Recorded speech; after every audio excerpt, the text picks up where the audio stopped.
Because when you start with looking for people, let's say women or Uh-huh. people of color, or you're deliberately looking for people outside of your current network, um, and you just, let's say, hire them for certain skills. Let's say you find them and you hire them. um, what people often forget is that if there's not a culture that Mm-hmm. is there for them to actually thrive and add that extra value that they have, you will fail.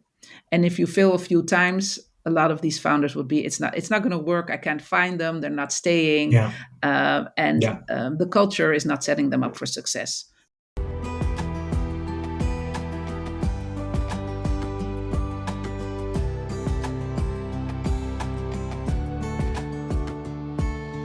Welkom bij Women Disrupting Tech. Mijn naam is Dirk-Jan Hupkes en in deze podcast ga ik op ontdekkingsreis in de wereld van vrouwen in de technologiesector. Ik ga in gesprek met vrouwen die in tech werken of oprichter zijn van een tech-startup. Ik ga op zoek naar het antwoord op de vraag hoe zij er wel in geslaagd zijn om succes te hebben. Met andere woorden, hoe zij de technologiesector disrupten. Luister je mee?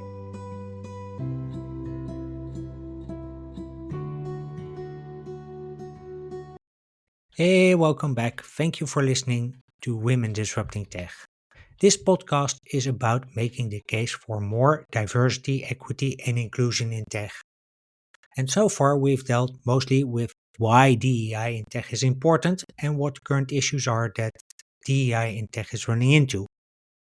But at some point, we need to move to a stage where these issues start to be resolved. A stage where DEI is a regular part of doing business in tech and where people start putting their money where their mouths are. Now, on the 23rd of November 2023, the first DEI in Tech Summit will take place. This event is organized by diverse leaders in tech, Booking.com, Google, and TechLeap. And the theme of the summit is exactly how we move beyond the why and find the how. To discuss this important topic, I asked none other than founder and director of Diverse Leaders in Tech, Ingrid Tappin, to join me for a rich conversation about diversity, equity, and inclusion in tech. In this episode, we'll talk about the power of DEI in tech, how to create an inclusive workplace, and how to implement DEI in your tech startup, even when you're just getting started with DEI. Plus, you'll discover the similarities between implementing DEI and raising a teenage daughter. So please welcome to Women Disrupting Tech, Ingrid Tappin. So welcome, Ingrid. Thanks for being my guest today. Question I always ask at the start is how you got into your current job or into your current position. Ooh, well, that's a long story, Dirk Jan. I've had quite a journey in my career, but let me see if I can give a short answer. So, in my career, I always worked at the intersection of entrepreneurship, leadership development, and innovation. And I ran my own culture design agency. I founded a SaaS startup. I worked as a senior manager for Accenture's talent and organization practice. And during this journey and all the different roles, I discovered the power of DEI as a driver for team performance, business Mm-hmm. success, and just mainly positive societal impact. But it wasn't until TechLeap, um, the tech ecosystem builder of the Netherlands, asked me to help out with one of their missions, and that is to create a more diverse, inclusive, and equitable tech ecosystem. That I put all my experiences together, personally and professionally, and took on the role of DEI director at TechLeap and Mm-hmm. launched the community of diverse leaders in tech. Okay. Um, so just for context, the topic of diversity, equity, and inclusion is quite broad. Um, and you discover, as you said, you discovered the power of diversity in tech a while back. Can you give some examples of what diversity, equity, and inclusion then means, just for the man amongst us. Well, yeah, they're quite scientific terms, right? Mhm, So diversity is actually all about how people mhm, differ from each other. Equity is about having the same opportunities without having to uh, look at where you come from, what your mhm, background is, and that you have a system and a structure that gives everybody the same opportunity. So your identity should not determine the outcome of your mhm. success. Yeah. And inclusion is about having a space where everybody can voice their opinion and Uh-huh. there are equal opportunities to develop, for instance. Uh-huh. In the context of tech, I Yes. would say inclusion is important because you want to make sure that when you hired people Mhm. and you're working with teams or building teams, that you can be innovative, Yes. right? Yeah. And to be innovative means that you sometimes say crazy things, come up with a crazy idea, or want to try something that's never been done before, or want to Yeah. test an assumption. Um, and that also means you have to have a space where you feel safe enough that you can share a crazy idea. So it's really important for tech organizations to make people feel safe enough to bring their whole selves to work, speak up, the core psychological safety. And then the second part, I would say, if you have an inclusive organization, you will reap the fruits of diversity. And diversity is about having people with different lived experiences, Mhm. so and different ways of thinking, and bringing that to the table is where innovation, yeah, flourishes. And I think that in the context of technology and where we're trying to solve big problems in the Mhm. world, you cannot live without it. You need the brain capacity Yeah, of those people. you. But, I mean, but yeah, you need all the bright minds in the world at the moment uh-huh. to solve the problems. And Yeah, right. if you only have the same type of people working on the problems, you won't get the best solutions.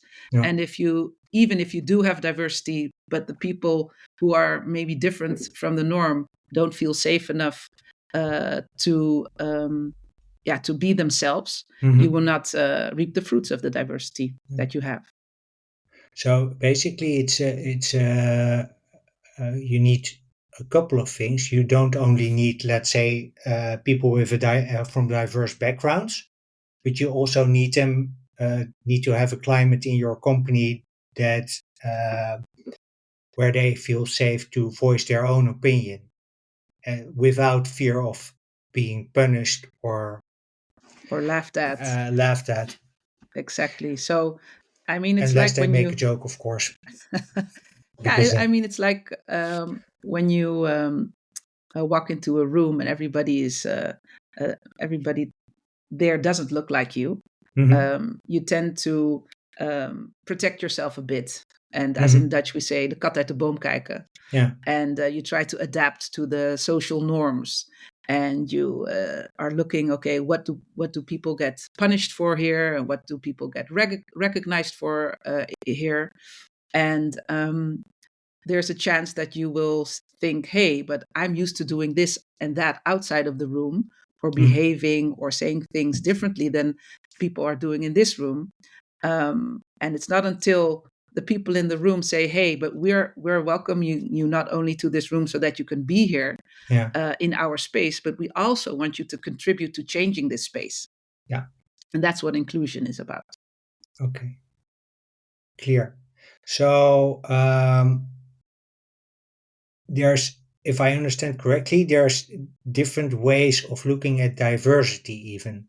So there's, let's say, male, female, which is the obvious one. There's, and besides gender, there's, I guess there's religious background, there's race, probably. Uh, can you name a few of those concepts that I haven't named, and also describe why it's important also to have diversity, not only men and women, but across the board. yeah. Yeah. So working in the tech industry for almost 20 years, I noticed that when we speak about diversity, we indeed what we actually are talking about is gender diversity. Yeah. So making sure that we get more women in C-suite positions or Mhm. in management teams, etc. But if you are talking about women, are we talking about white women? Are we talking about women of color? Are we Mhm. talking about people with a migration background? That matters. Mhm. Why? Um, when we're talking about gender, are we only talking about men and women, or are we also talking about non-binary people? Are we talking about sexual orientation? Mhm. So all those things are parts of a diversity because they uh, make us different in that sense of how we experience life, or how we Yeah. have or how we look at certain things in life. Um, the way we think, how the way our brain works, is also something that makes us different from each other. Mhm. Um, there's a lot of talk lately about neurodiversity.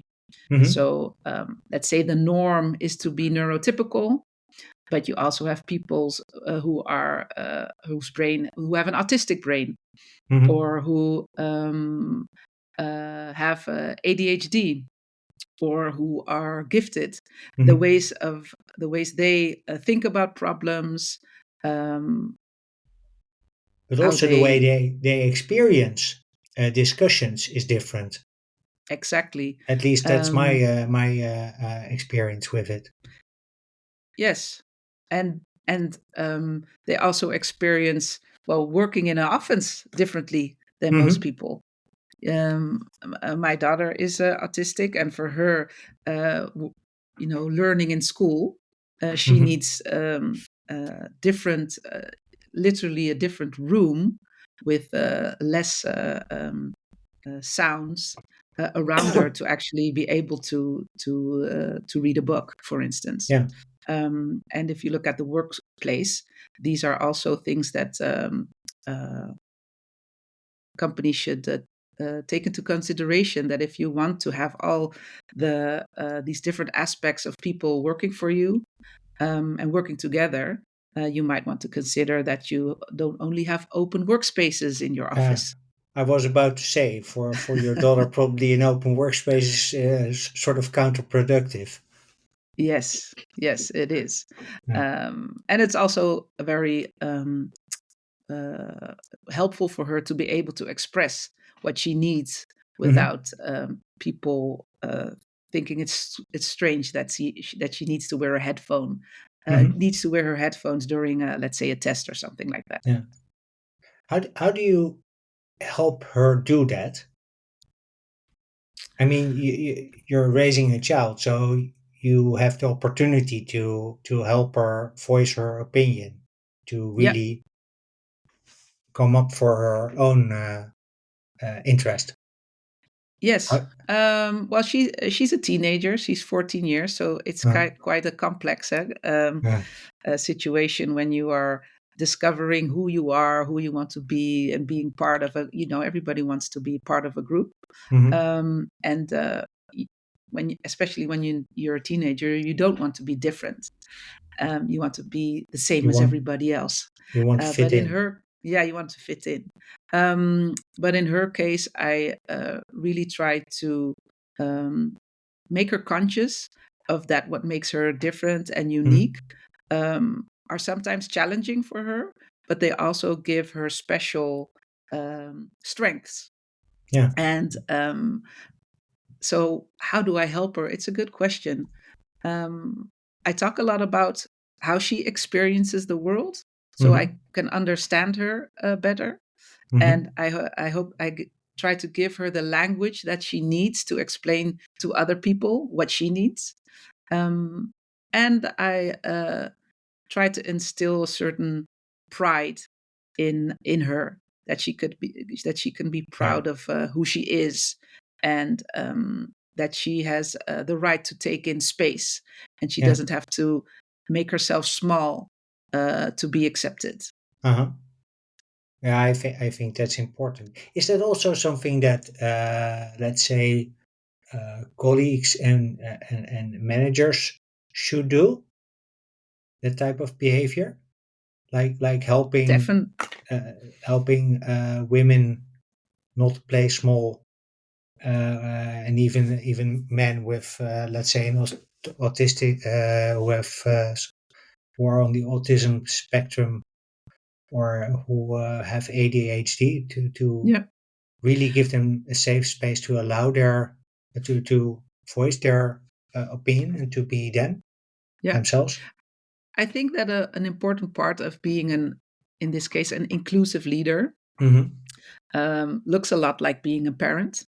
Yeah. Um, and one of the habits that I think are most valuable in being inclusive in the workspace as a manager or leader is to lift people up, and not just give them compliments for the compliments, but Hmm. really look at, okay, what is Dirk Jan doing here that's really Dirk Jan, Yeah. and noticing that, and mentioning that, and recognizing you for what you bring to the table, Hmm. um, and not just to make you feel special, but to make you feel seen and valued for your unique self. Yeah. And also, not only looking at the differences, at the same time also trying to find common ground, and seeing where do we not differ, but where are we the same. Yeah. So, you know, you and I, we don't look like each other. We No. have a problem. We have a different background, Yeah. and if two people would see us together, they might say, well, these two, they don't have anything in common. But No. when we have a conversation, and we are truly interested in each other, we might Hmm. discover that you, and I'm guessing here, Dirk Jan, Yeah. maybe I'm making assumption, that you know a lot about neurodiversity. And you might discover that even though I am very extroverted and like to be around people, I also Mm. know a lot about neurodiversity. And that's something that we could talk about and relate to. So I Yeah. think inclusiveness is not only about recognizing people um, for how they differ from you or the norm in the group, but Hmm. also trying to build a commonality so that you can see each other as people Yeah. And and also human as beings. teammates. Exactly, exactly. I actually want to shift gears a bit, uh, because there's a clear business case for diversity, equity, and inclusion. Uh, Teams perform better, are more innovative. Even financially, they are doing a lot better than non-diverse teams. And still, the topic, at least in my mind, is still somewhat on the drawing table. Yeah, Uh, how can we get it? Why is it still on the drawing table, you think? yeah, it's a good question. I think it's such a no-brainer, right? If you look Yeah. at the research, if you see organizations who are really trying to push the needle on DEI and what kind of value it brings to them, why isn't everybody doing it? Yeah. And because there's a business case for marketing, there's a business case for being data driven, there's a business case for uh, you know um, digital transformation. So why, if there's a clear business case for DEI, isn't every founder, every CEO, investing in everything they can do to progress on it? And I Yeah. believe because the difference between the business case for DEI and the business case for, let's say, digital transformation is that DEI relates to power and decision making, and it is highly, highly personal. Hmm. It confronts people in power with parts of themselves, I believe, that they would rather keep to themselves. Equity, is about sharing power. Um, it's Yeah. not something that's is easy for people to do, No.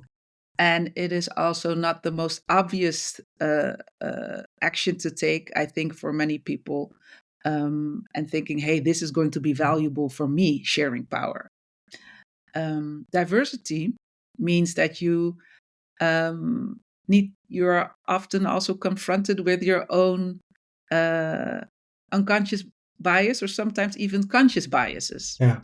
and you might have to do something different, and you might notice, hey, I always thought this and this about people of color, or I Yeah. always thought this and this about women, or everything that makes people different from the, let's say, middle-aged white men, which in my case I absolutely do not hate, but they have Mhm. some blind spots there. Yeah. So it's personal, it's about power, and it's about having uh, the courage to change something Mhm. that works really well for you, but Yeah. doesn't actually work well for other people. And that's why, even though there is a business case, it makes it very difficult. Yeah. So what I hear you say, it's about sharing power and it setting the change in motion. That is difficult for Well, people because they don't have, especially middle-aged white men like myself, don't have an incentive to do it. well, I think there is a clear incentive, but the change that you have to make is very personal. Yeah. It's not just about implementing a new software platform in your No. organization. That's also change. It's also Yeah. difficult. Not everybody wants to start using a new sales or CRM platform, especially if you have to, make sure Change your that way of working. change your way of working. The change is always difficult. Yeah. Um, but there is an incentive. That's why people are willing to do it. But when it comes to DEI, there's also something personal that you have to change, Yeah. and something um, that forces you to look in the mirror, Hmm. um, and is So the really change about is more, personal development as well. yeah. So the change that makes the change also more uncomfortable for people. Exactly. Okay. Exactly. But on the other hand, if you speak to people who have been willing to make that change Hmm. personally, and have been courageous, and believe that even though it would be hard and difficult and they might make mistakes, they, let's say, the male allies that I know, have Hmm. all realized that the the business benefits were good, or are good, Hmm. but their personal journey and personal development was even more worth the effort. Okay. How's that for So, you, Dirk Jan? Because you are also a male ally, and I think you are, hosting a podcast where you're trying to elevate and women in tech, who mhm. are disrupting tech. Um, there must be a personal reason for you to do that as well. Yeah. It's actually, you're putting me on the spot here. So, um, yeah, to me, it's just if I look at the because I started this podcast basically out of the business case, wondering why the heck nobody was paying attention here.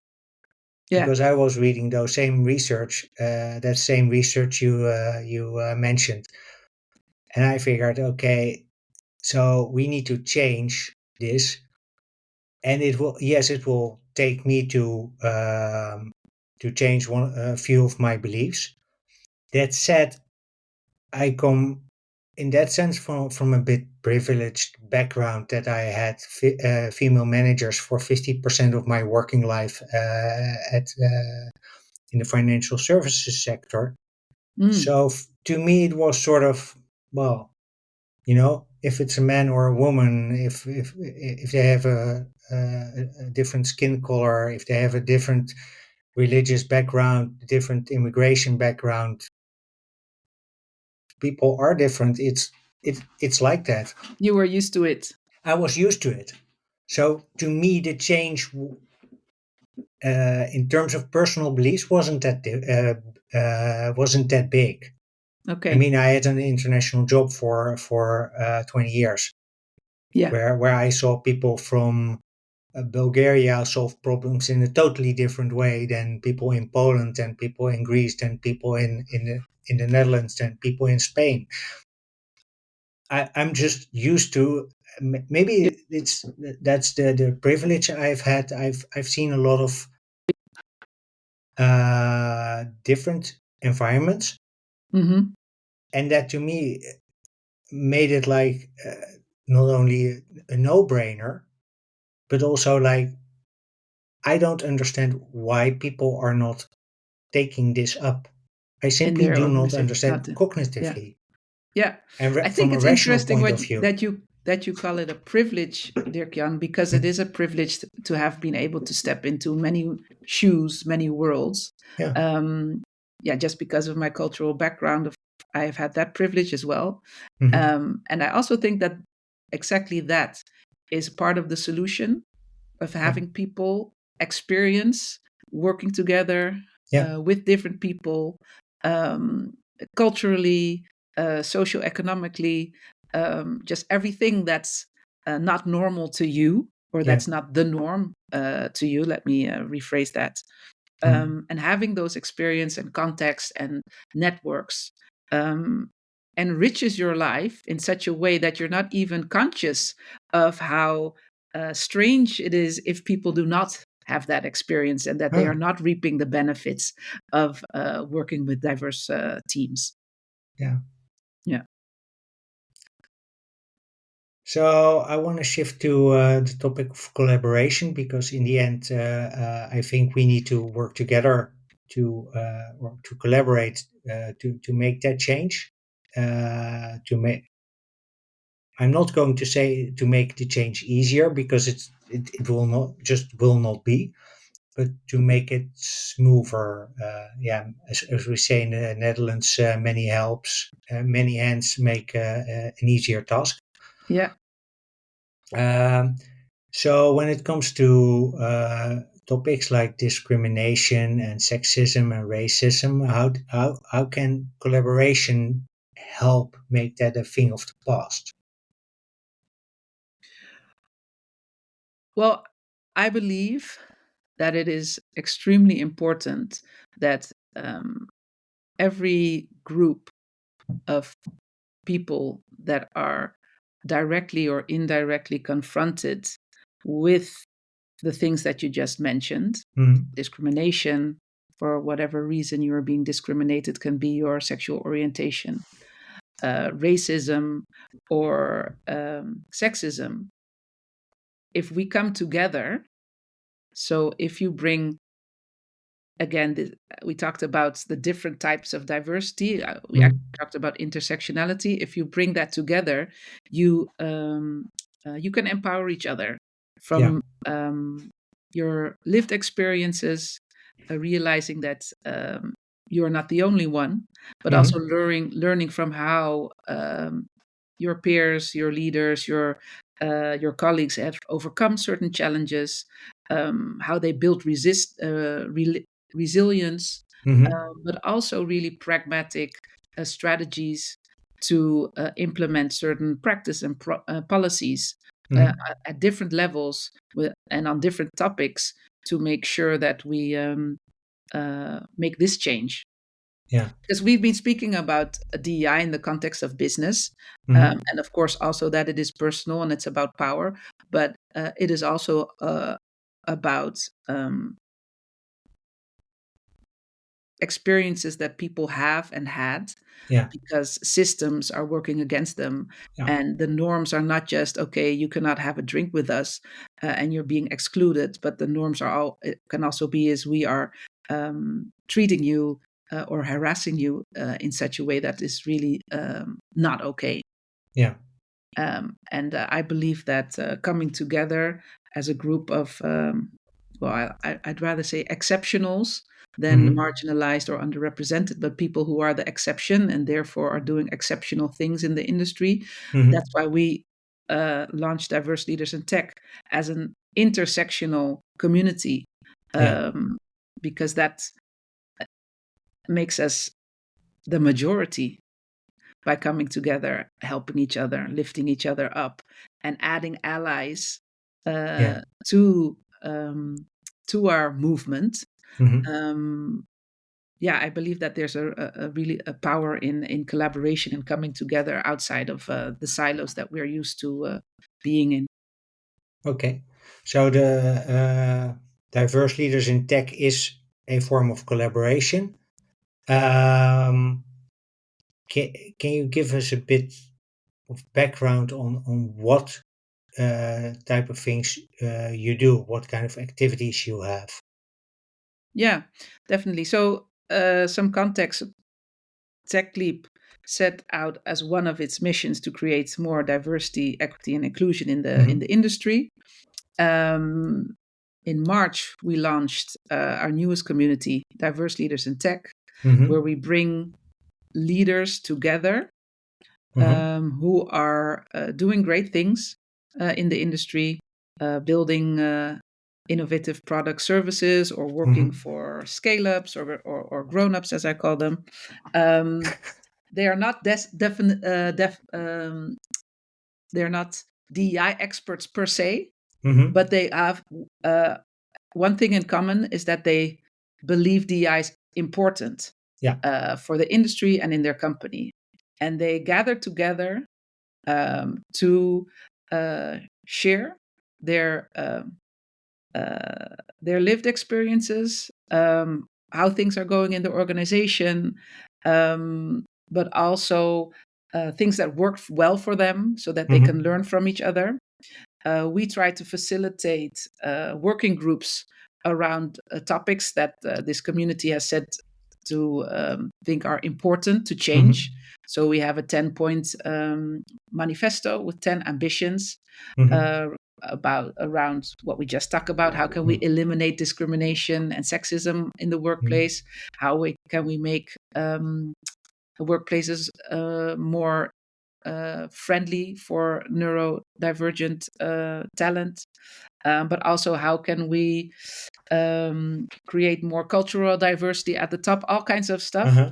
that these leaders think are important for their organizations and the industry as a whole. And we try to facilitate connections and meaningful change. Mm-hmm. And at the same time, offer them with the DI experts that and partners that we have the tools and services that they need to that they can bring into their organizations Yeah. to, for instance, be more data driven Yeah. around DEI. Is what is the importance of being data driven here? Is that is Well, it because let me give some context to this question. I've heard many times, especially from the investor side of the tech startup scene, the something along the lines of, yeah, we need more data. And just briefly going back to the business case, I've always asked myself, like, how much more data do you need? I well, mean, I isn't agree this with, just an excuse yeah, not yeah. to change?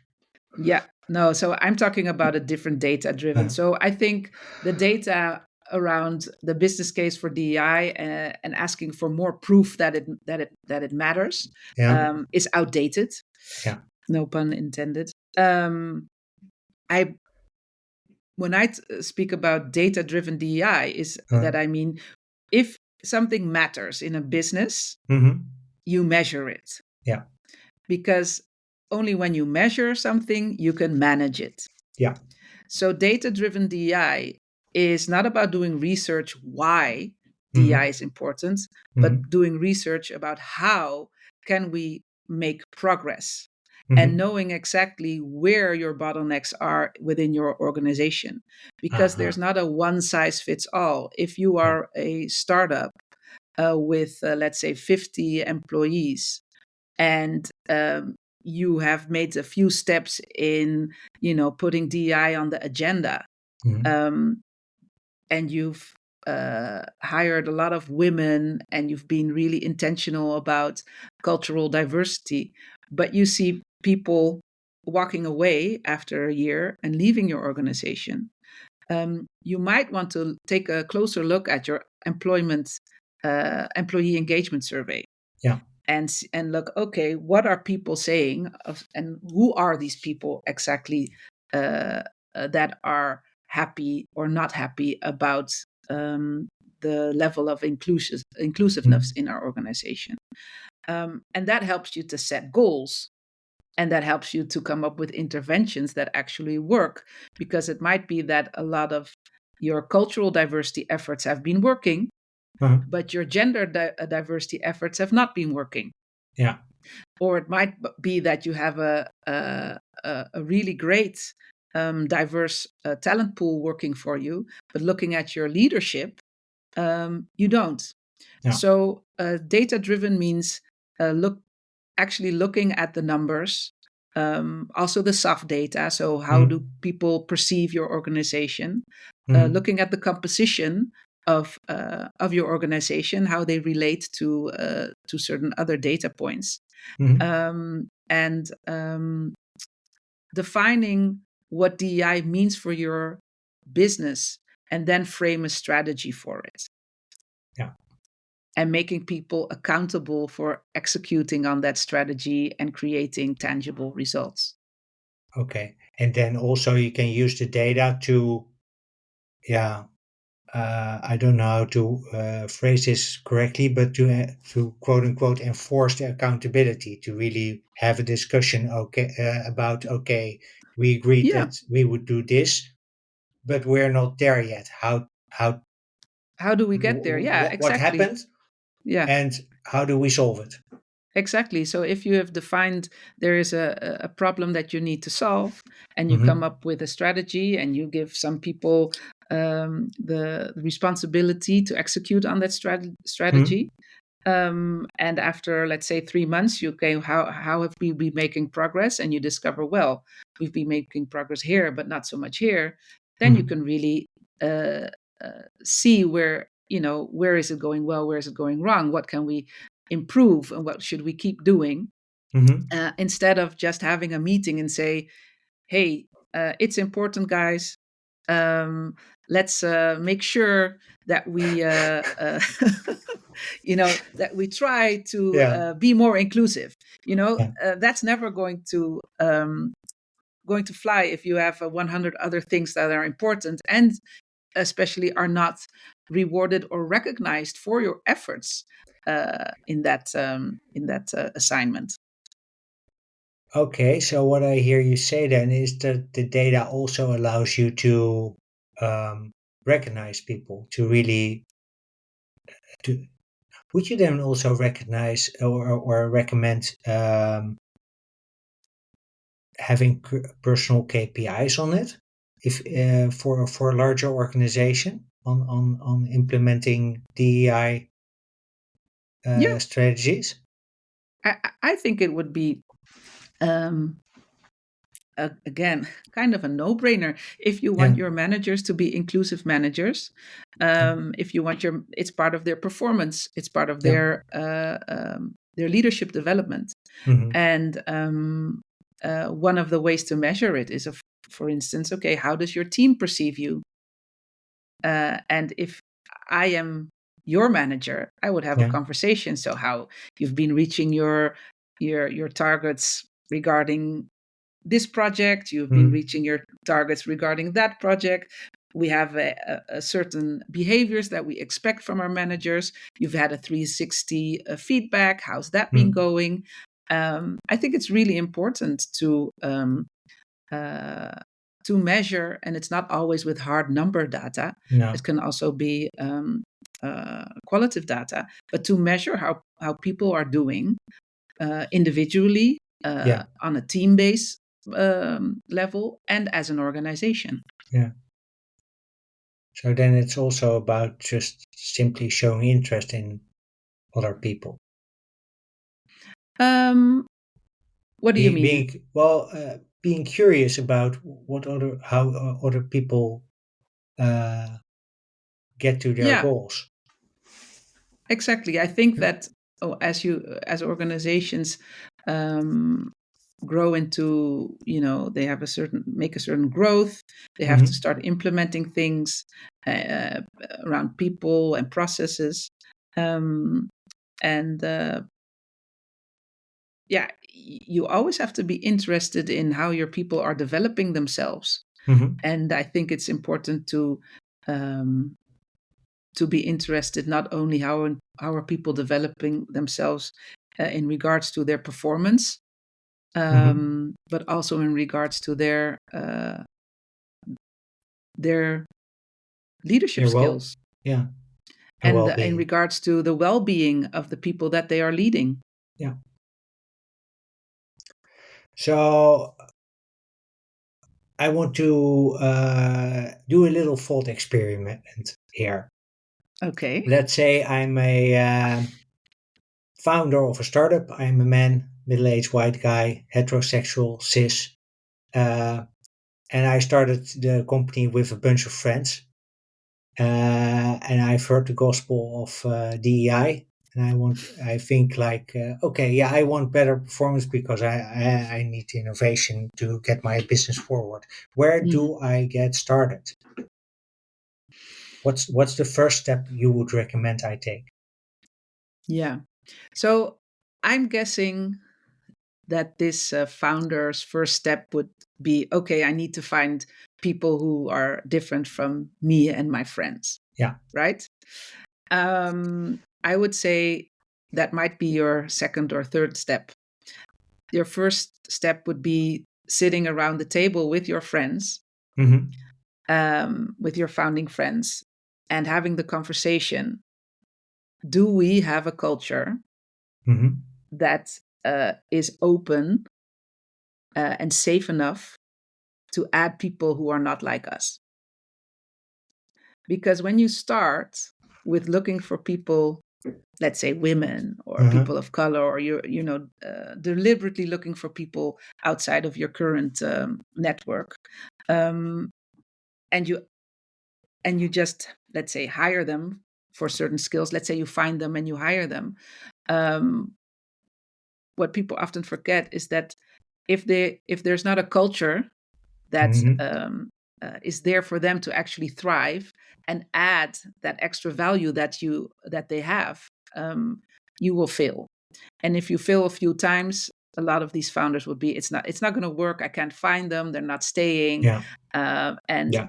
the culture is not setting them up for success. So that would be that would be the step one. Look at your culture and Yeah. have the conversation, and also realize that it means something for your culture.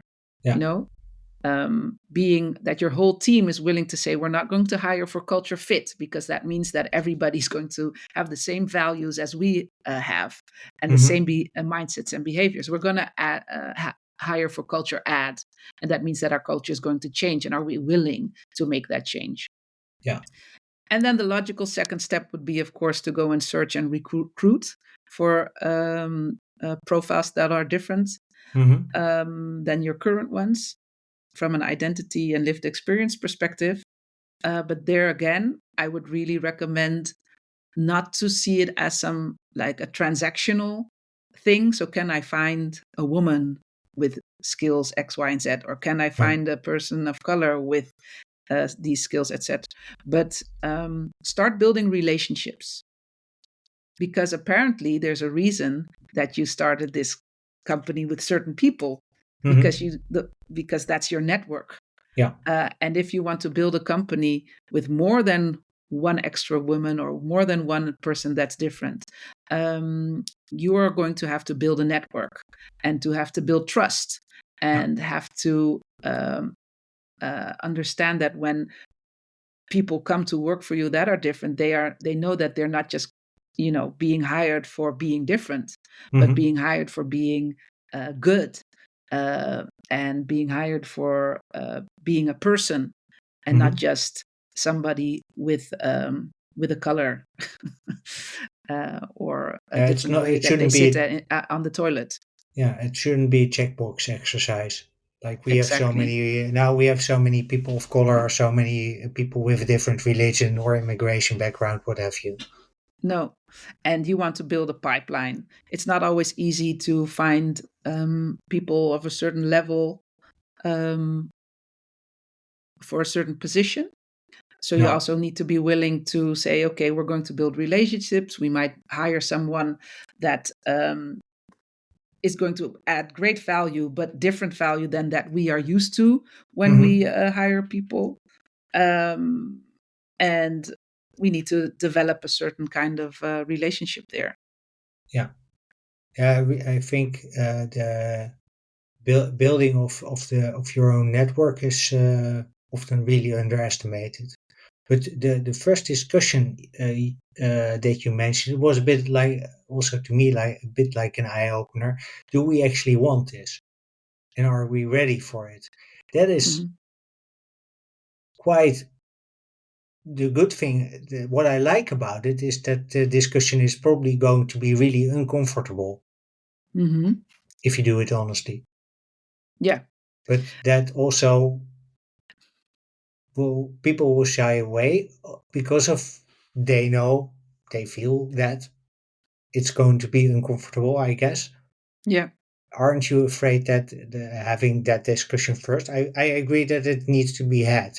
Don't get me wrong, but uh, Um, well, I think that if I have this conversation with people, it is mhm, because they're interested in it. So yeah, I, from a personal standpoint, believe in helping people who want to be helped, yeah, or working together with people who want to collaborate, mhm, and not the ones who are resistant.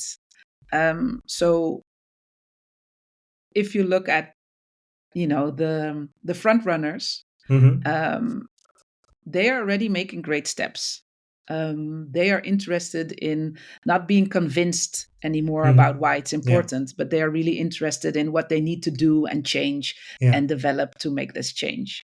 Um, I focus on those people, and me and my team yeah, and all our partners in the ecosystem focus on these people.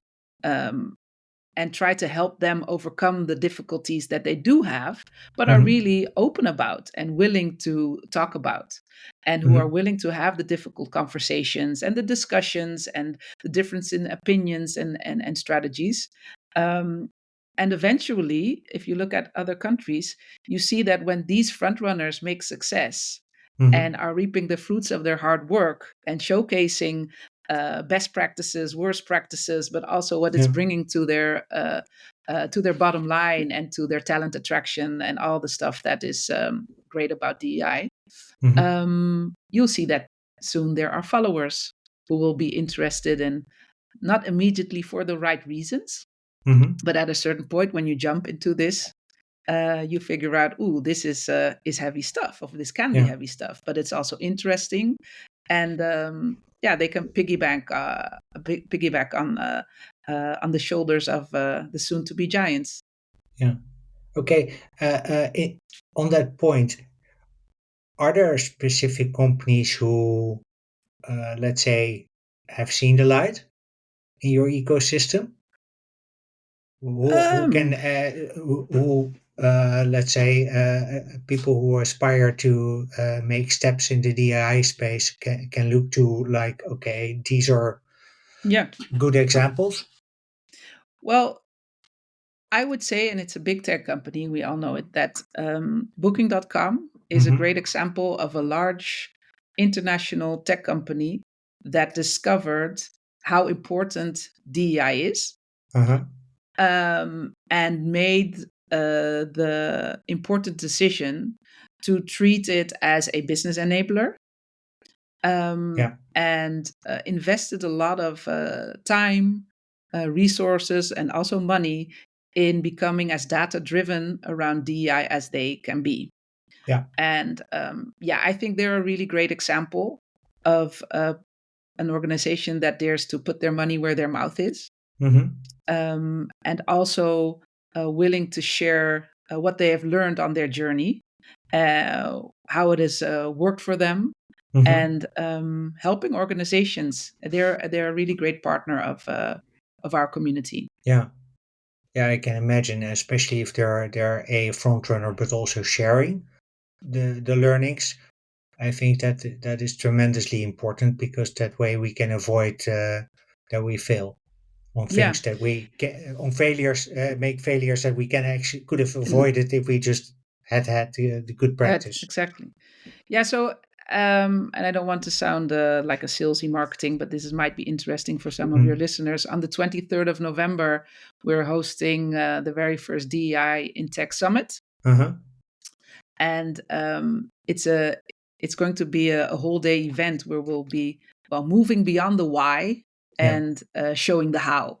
Yeah. Booking.com, but also other partners, and a really great international lineup of experts will be talking about several topics that we touched in our talk just now, Yeah. and sharing exactly the successes and the Hmm. failures and the how to's to, well, every leader in tech or manager or HR director or expert who wants to learn how you bring DI to life Yeah. and how you can use it as a business enabler.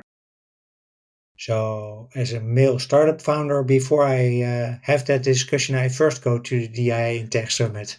Yeah, and bring your whole team with you. Yeah, yeah. I think that's important because if you having one person sort of embedded is one thing. That's it's good to have an ambassador always, but having the whole team convinced and understanding where you come from makes it so Yep. much easier. Easier. Yeah, definitely. And I also believe that if you are a DEI ally in your organization, Mhm. and you actually want to contribute to change, you will have to convince people that they need to make it part of their strategy. And that's Mhm. something that you cannot do alone. Yeah. You need to collaborate. Yeah.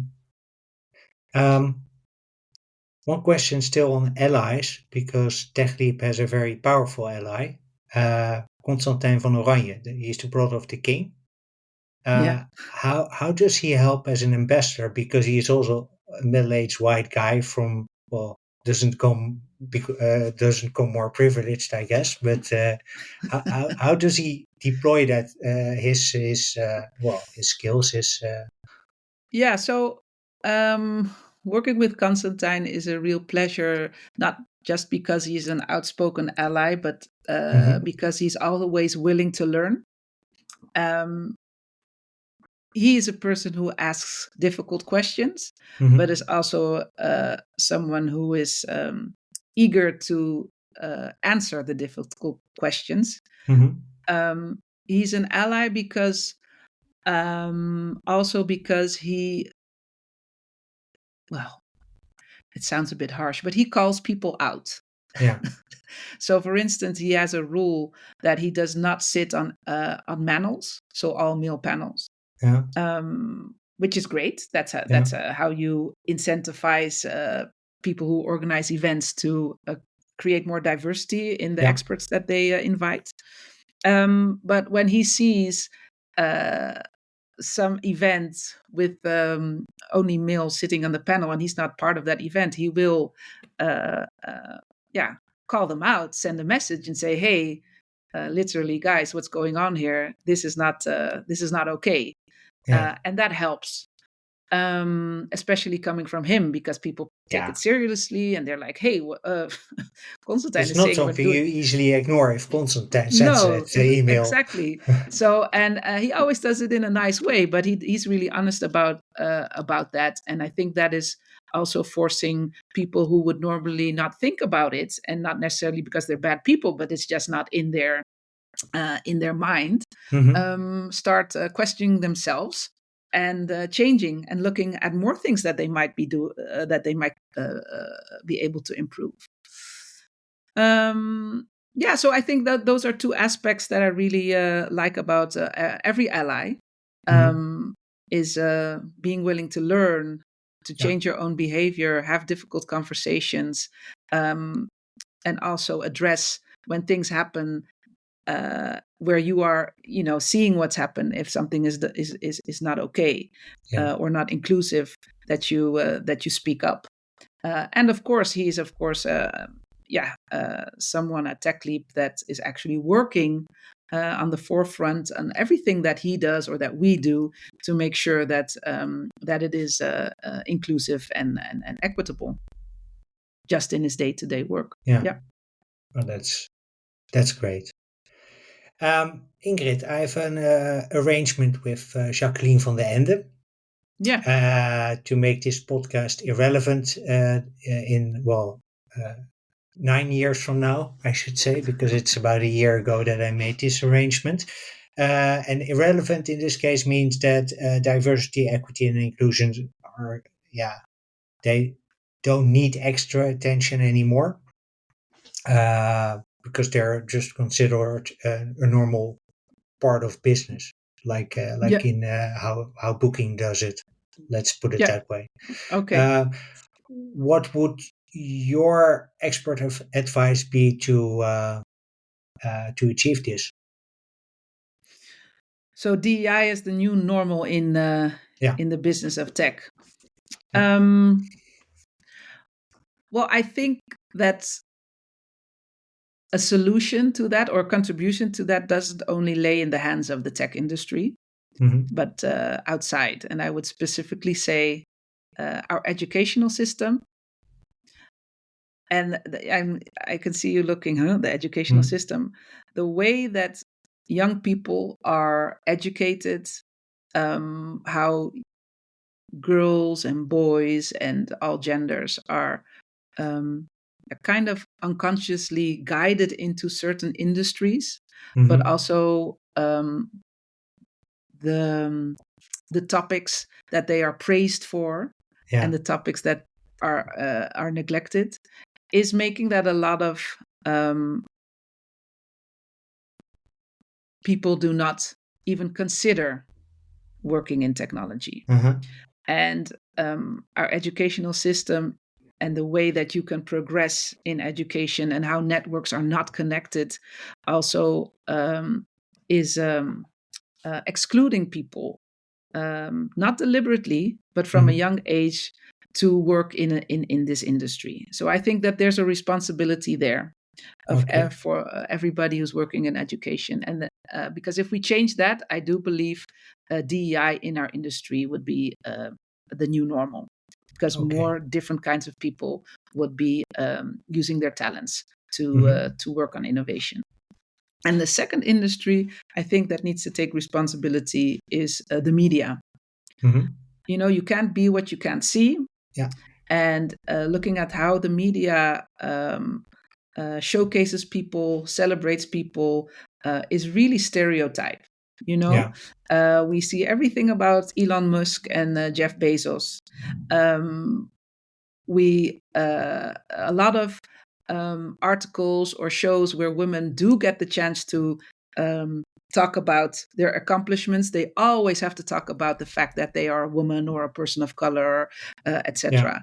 So I True. think that at a certain point, if media is capable of normalizing the fact that not everybody is the same, and that Hmm. you can be recognized for what you've accomplished, what you've been doing, and that you can show role models in a much more natural way. Um, I also believe it will contribute to creating a more diverse talent pool. Yeah. And the larger that pool becomes, um, the more it will be a trigger for our industry to be more inclusive. Okay. So I like the education part. I actually do understand because there's quite a bit that we teach our children about uh, as I usually call it, we paint tech black Yeah. still, and not in a good way. So tech is still considered dirty and still considered unsafe, and that's sort of, if you are raised with that concept in mind, then you're going to, because of confirmation bias, you're going to look for confirmation that this is actually true, Hmm. and then you will see examples, the bad examples highlighted by also again by the media, in the newspapers and on social media, and you'll be confirmed in your belief that, hey, tech is not for me as a woman. Yeah. So that part I wholeheartedly agree with. So and the media, yeah, we need to normalize it. So Yes. that's my task for the next 9 years to normalize. Well, you're Not already doing a great job, Dirk-Jan. At a certain point, you will keep on having this podcast, but we'll be talking about something else than DEI. Hopefully, well, I hope so. different topic. Yeah. So, Ingrid, thank you very much for this wonderful conversation. Really appreciate it. Thank you for Also, having all me. the insights. Uh, Last question: where can listeners find more about you and about the DI in Tech Leaders and the DI in Tech Summit? So for the DEI and Tech Summit, you can go to techleap.nl, our website, and under events, you will find the summit page. My name is Ingrid Tappin, and you can find me on LinkedIn. Feel free to connect with me and DM me for any other connections you would like to make within in the industry. And diverseleadersintech.com is the website of our community. So if you're a diverse leader and interested in contributing to the movement and connecting with other inspiring leaders in tech, I would say sign up. Good. Thanks. We'll Thank you. include the links in the show notes, of course. Listeners, thank you very much for listening, and Ingrid, thank you very much for being my guest. It was my pleasure. Well, that's it for this episode. Thank you for listening. Ingrid and I hope that you enjoyed our conversation as much as we did. You can learn more about the DEI and Tech Summit, about its partners, and connect with Ingrid via the links in the show notes. And as usual, the show notes are published at womendisruptingtech.blog. When you're there, please don't forget to join the Women Disrupting Tech community. This gives you early access to blogs and new episodes that go on air, but also can give you exclusive access to events that we organize. If you want to hear more episodes of Women Disrupting Tech, you can do that on the website, but you can also decide to follow the podcast on Spotify, Apple, Google, or Goodpods. If you do, I'd appreciate it if you gave the show a rating or a review, because that way you help other people find the podcast. Another way to contribute to more diversity in tech is to share the podcast with friends, family, and coworkers. This way you give my guests the platform they need to make this podcast obsolete in 10 years from now. Finally, you can connect with me, and you can do that via the website or via LinkedIn. On LinkedIn, simply look up my name, Dirk-Jan Hupkes, and you'll find me. Thank you for listening, and I hope to see you in the next episode.